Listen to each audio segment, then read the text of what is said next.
So, welcome, traveller, to the world of Alaria, a land of kingdoms, relics, and gods, as vast and as powerful as the elements themselves.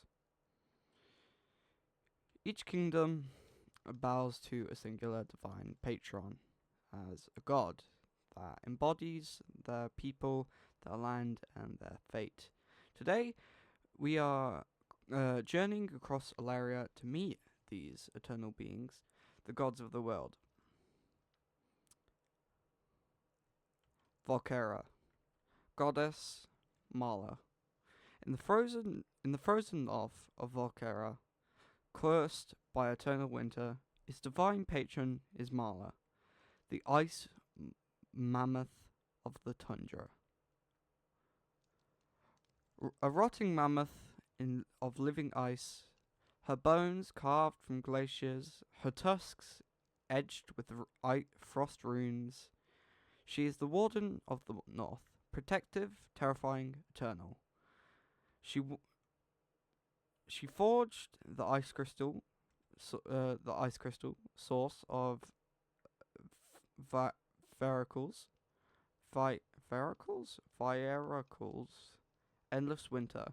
Her symbol is the spiraled tusk of her crystal. Her worshippers leave offerings of fur, blood, bones to the storms, for they believe Mala herself walks in every blizzard. Her myth answers. In her myth, she answers to the people plea for survival against killing frost, giving them the strength, but binding them to her winter forever. Going over to the more coastal region is Amber Throne.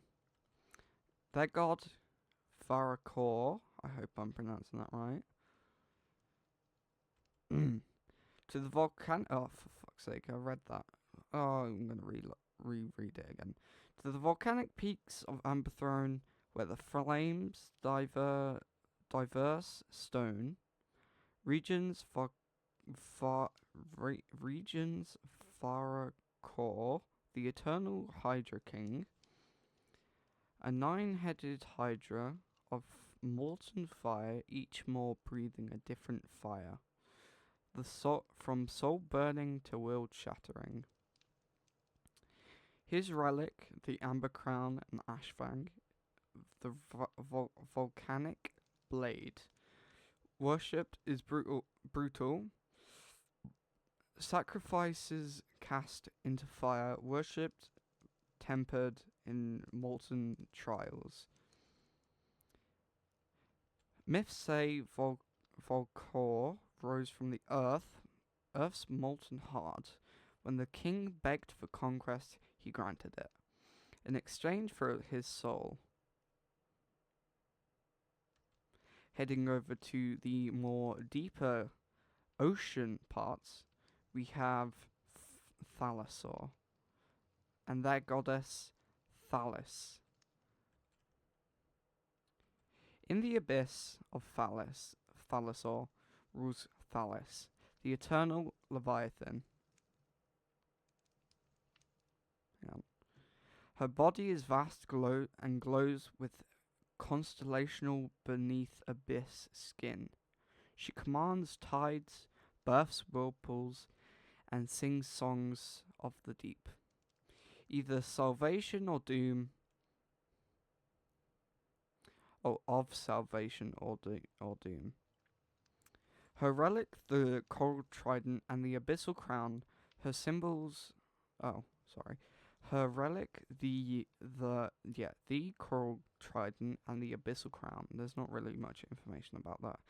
And her symbol, a spiraling whirlpool. Her myth is when gods fight for the earth and sky, no one dares claim the ocean. From the first storm rose, Phallis swallowed the first mortal ship and binding its crew to serve her in the eternal court beneath the waves. Going over to the more desert region is Oasia. God Sephoron. In the desert kingdom of Oris. Oh, God. In the desert kingdom of Oasius slithers Southron, the gilded Moor. A colossal sandworm glittering with sunlit scales, his spiraling mouth lined with crystal fangs. He buries cities with dunes, waves, and breathes molten glass. His relic, the sun's fang, forged from his tooth and eyes of the dune, a gem revealed to all buried secrets. Myths say Sulfron rose from the underworld, digging rivers of sand beneath him. The sun crowned him guardian of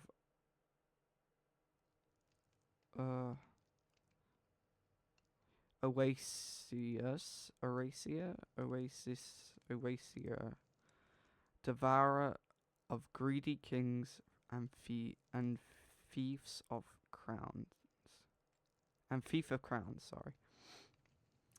And now to the central desert region is Sahol, Sekhem Sahol, and their god, I'm gonna butcher this so bad, and it's my own script. Kaneputra Sekhem. Okay, what's the next line? In the empire of Sekhem Sahol, all bow to Nekpara-Sekhem, the solar savior. Soverage? I don't know. I'm just gonna get on with the script because this video cannot be 10 minutes long. They appear as a radiant pharaoh crowned in sun disked, or a giant scarab rolling the burning sun across the heavens. They rule over the sun, rebirth, and divine judgment. Their relic, the scepter of the first dawn and helm of the burning horizon. In myth, its name, I can't be bothered to pronounce it again, was born from the last ember of a dying sun, reborn as a scarab who reignited the heavens. Then the tribes bowed. They became the sun pharaoh, promising eternal light and faithful. Now to Sol Raza, the Las Vegas of Alaria, and their god Kael'drath. In the fortress kingdom of Sol Raza, war is prayers, and its god is Kael'drath, the Iron Warlock. A giant clad in blackened steel, his body forged from blade and stone, his voice is sound of marching armies.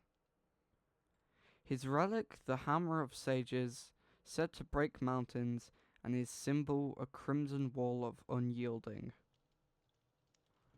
In myth, Kael'drath was born when mortals first built the walls to defy the wilds. Each fortress rised in his name, strengthening him, and every war fort echoes his hunger.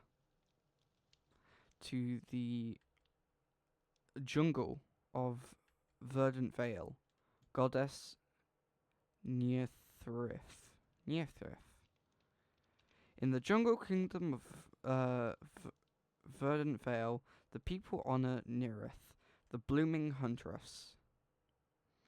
She is a towering woman crowned in flowers and antlers, her body woven from vines and bark, her eyes glowing like moonlit rivers.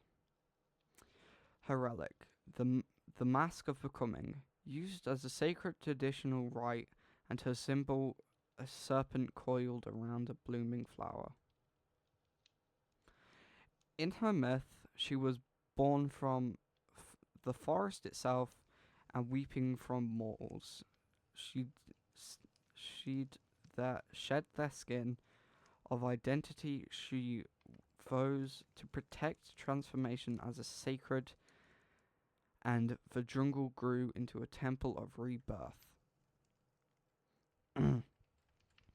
To the deep dark of Der Abgrund, their god oh